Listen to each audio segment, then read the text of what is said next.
We're making Cajun chicken wraps and these definitely don't disappoint. Now for the prep, we're going to need 2 tomatoes. These can be thinly sliced the whole way across, then stack those slices on top of each other, cut them into battens, rotate them 90 degrees and then dice into even sized pieces. Some people leave the seeds in, some people take them out. I prefer to leave them in and it's your choice what you want to do with that. Next is 1 red onion. I only used half of this because this red onion's huge, but if you've got a small one, I do recommend using the whole thing. Slice it in half, save the other half for another dish, and then we can slice off the tip, peel it, make the slices across, horizontal slice through the center, and then dice into small to medium sized pieces, trimming off any excess flesh from around the root. What I have here is 5 grams or 0.2 ounces of coriander or cilantro. If you don't like it, you don't have to use it, and if you are going to use it, just roughly chop it, make sure there's no large leaves or stems. For another filling, we're going to need some lettuce. I ended up using 1 heart of a baby cos, also known as romaine. You can use any sort of lettuce of your choice here. You might have something in the fridge that you want to use up. All we're going to do is wash this and then chiffonade it or shred it up. The chiffonade is just the correct culinary term for it. Last but not least for the prep is 650 grams or 1.4 pounds of boneless and skinless chicken thigh. I like to slice these in half and then dice into medium to large size pieces. Try your best to get them the same size, that way they'll cook at the same rate. If you have inconsistencies, it's obviously going to take longer to cook one piece and a shorter time to cook the other. Then it's going to be a little bit overcooked or you're going to end up with raw chicken.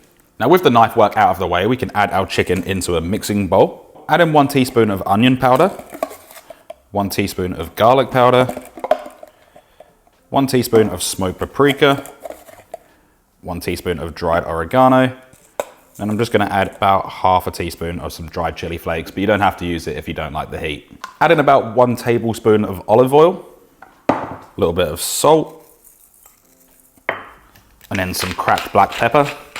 Kind of feels a little bit weird to whisper whilst I'm actually facing the camera, so probably about 15 cracks worth. Let's then get in there with clean hands and just mix this all together. Make sure that chicken's changed color. Make sure all of the spices are broken up and there's no little nooks and crannies anywhere where something's hidden.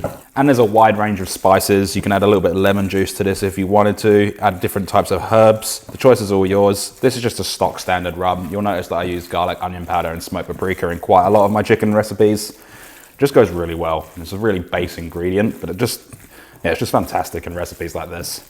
When you're finished mixing it though, you should have something that looks like this. We can just pop it aside for the time being. Moving on, we're going to make a tangy yogurt sauce. What I have here is 1 cup of natural Greek yogurt. Some people sometimes ask me if they can use vanilla yogurt for this, but please don't. Just some natural Greek yogurt, that's completely fine. Add in half a teaspoon of ground cumin, half a teaspoon of sweet paprika, all of that coriander or cilantro that we chopped up before. Squeeze in about 1/4 of the juice of 1 lemon. You can also add some zest and just make sure no seeds go in there as well. Add in about 2 teaspoons of sriracha sauce. If you don't like heat, you don't have to use it. Pinch of salt. And then of course some cracked black pepper. 10 cracks worth. Once that's all in there, just give it a quick mix. Make sure all of those ingredients are combined and then just double check it if it needs any adjustments. A little bit more salt, a little bit more pepper.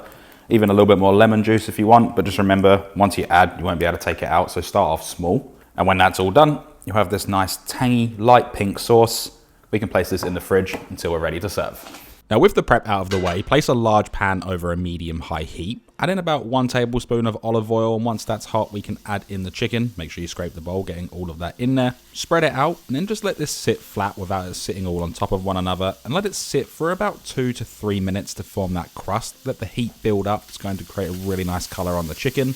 Then we can start folding it through and mix everything together. We're going to cook this for a total of 8 minutes, and that's going to allow that chicken thigh to be cooked in the center. You can also use chicken breast for this recipe. Just cook it for a couple minutes less, and then we can remove it from the stovetop. To assemble, slightly heat your tortillas to make them easier to work with, then we can spread over a fair amount of that sauce that we made. Add over the shredded lettuce, then top that off with the chicken, and this recipe will make about 6 tortillas, depending on the size of the tortillas of course, and these ones are quite small, and I did end up overfilling them, so I had to remove a little bit of this. Once the chicken's down, we can add on the tomatoes as well as the red onion. Make sure you season it with a little bit of salt and cracked black pepper. It's then optional to add over a bit more sauce. Don't add too much though, we don't want a little wet soggy blanket. Just try and make sure it stays in one piece. And you can also add a little bit more coriander or cilantro over the top. Like I said, I did end up putting way too much in there, so I did have to take a little bit out.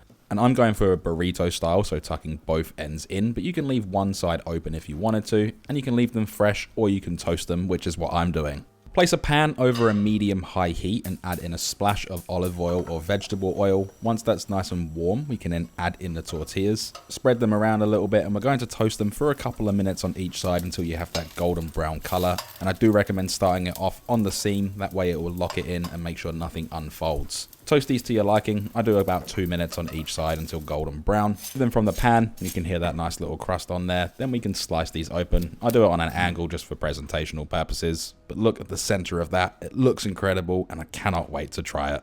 With everything said and done, there's only one thing left to do, and that is, of course, we can then dig in.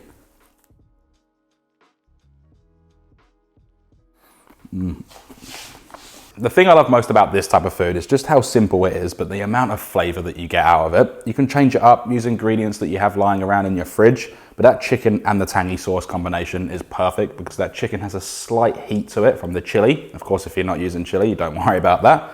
But then the tangy sauce just balances it out. It's got a little bit of acidity. And then the crunch on the wrap from toasting it just adds that really nice texture to it. If you like this video, make sure you hit that like button. It really does help me out, and consider subscribing, and I'll see you in the next one.